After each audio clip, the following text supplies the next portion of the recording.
Hello friends, my name is अंश डागर और आज हम क्लास 11th का बायोलॉजी का फर्स्ट चैप्टर करने जा रहे हैं। ये हमारा बायोलॉजी का पहला लेक्चर है। तो हमारे बायोलॉजी का जो पहला चैप्टर है उसका नेम है द लिविंग वर्ल्ड। मतलब इसमें हम अपना जो लिविंग वर्ल्ड है, जितना भी हमारा जो लिविंग संसार है उसके बारे में हम सब पढ़ेंगे।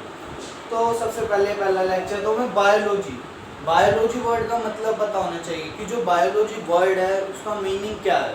हम बायोलॉजी में क्या पढ़ेंगे, हमारी जो बायोलॉजी है उसमें हम आगे मतलब हमें क्या पढ़ना है, किस तरीके से क्या करना है। तो उसके लिए हमें पहले बायोलॉजी वर्ड का मतलब पता होना चाहिए। बायोलॉजी, अब मान लो बायोलॉजी को आप दो हिस्सों में तोड़ते हो, बायो और एक लॉजी, बायो प्लस लॉजी। तो बायो का मीनिंग जो होता है वो होता है जीव, मतलब लिविंग थिंग्स, कोई भी जीव है, प्राणी है जो ग्रोथ कर रहा है, सांस ले रहा है, इंट्रोडक्शन हो रही है उसमें, उसे कहते हैं जीव। और लॉजी का मतलब है अध्ययन करना, मतलब बायोलॉजी मतलब किसी भी जीव का, मतलब किसी भी लिविंग थिंग्स के ऊपर अध्ययन करना, उसको पढ़ना, तो उसे बायोलॉजी कहते हैं। तो इतना समझ आ गया इस वर्ड से हमें कि जो बायोलॉजी है उसमें हम लिविंग ऑर्गेनिजम्स के बारे में पढ़ने वाले हैं। किस तरह के हमारे लिविंग ऑर्गेनिजम्स होते हैं, उनके क्या कैरेक्टरिस्टिक्स होते हैं, उनकी कैसी लाइफ होती है, इन सब के बारे में इस पहले चैप्टर में हम द लिविंग वर्ल्ड में पढ़ने वाले हैं।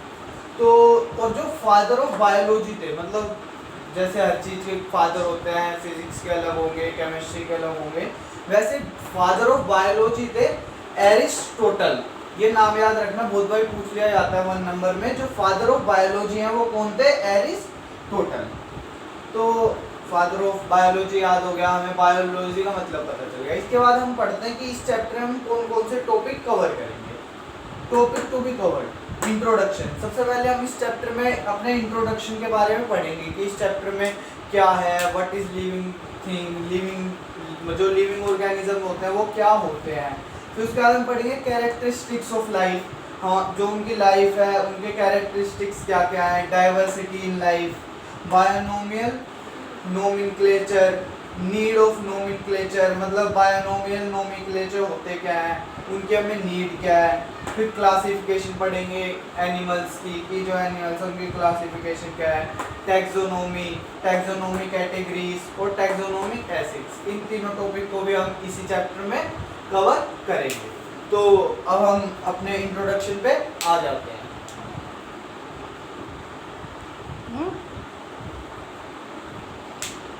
तो अब हम जो हमारा फर्स्ट चैप्टर है द लिविंग ऑर्गेनिज्म, उसका इंट्रोडक्शन को हम पढ़ेंगे। तो इंट्रोडक्शन में इसके आता है व्हाट इज लिविंग, लिविंग क्या है। तो growth is usually defined by the increase in mass and number of individual organism, मतलब किसी भी ऑर्गेनिज्म में जब उसका मास या उसकी हाइट या किसी भी तरीके से वो ग्रो करे, किसी भी तरीके से वो चीज़ ग्रो करे, तो वो एक लिविंग थिंग कहलाती है। Humans visually grow up to a certain age, but the cells keep on dividing, and those new cells in the body keep on replacing the old. अब देखो ह्यूमंस होते हैं, जैसे ह्यूमंस में क्या होता है, एक एज होती है, उसके बाद जो ह्यूमंस होते हैं वो ग्रोथ करना बंद कर देते हैं। मान लो मैं 20 ईयर का हूँ, तो 25 तक मान लो मेरी एज बढ़ी, मेरी हाइट बढ़ रही है, मेरी ग्रोथ हो रही है, पर 25 के बाद 26 के बाद जो मेरी ग्रोथ है वो रुक जाएगी। पर हम ऐसे नहीं कह सकते कि मेरी ग्रोथ रुक गई है तो मैं लिविंग थिंग्स नहीं हूँ, क्योंकि जो मेरी बाहर की ग्रोथ है बस वो रुकी है, मेरी हाइट नहीं बढ़ रही। लेकिन जो हमारी अंदर बॉडी में सेल्स होते हैं वो टूट रहे हैं, बन रहे हैं, रिप्लेस हो रहे हैं। जैसे हमारी बॉडी में कोई चोट लगी तो वो जो वहाँ के जो सेल्स हैं वो दोबारा से रिप्लेस होते हैं, न्यू होते हैं, और इसी को ग्रोथ बोलते हैं।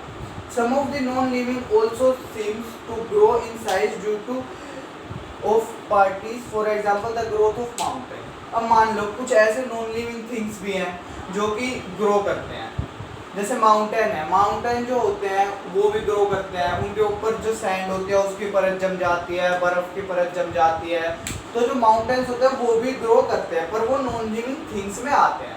तो हम ऐसा नहीं कह सकते कि जो लिविंग थिंग्स है उनको पहचानने के लिए बस एक ग्रोथ ही ऐसा हमारा कैरेक्टरिस्टिक्स है जिससे हम लिविंग थिंग्स को पहचान सकते हैं। ग्रोथ एक ऐसा ग्रोथ ऐसा कोई कैरेक्टरिस्टिक्स नहीं है कि जिससे हम लिविंग थिंग्स पहचान सकें। तो लिविंग ऑर्गेनिज्म जो होते हैं उनके बहुत सारे कैरेक्टरिस्टिक्स होते हैं, जैसे growth, reproduction, ability of sensing environment, metabolism, cellular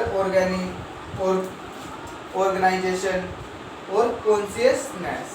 तो ये सारे जो होते हैं कैरेक्टरिस्टिक्स होते हैं लिविंग ऑर्गेनिज्म के। और अब हम जब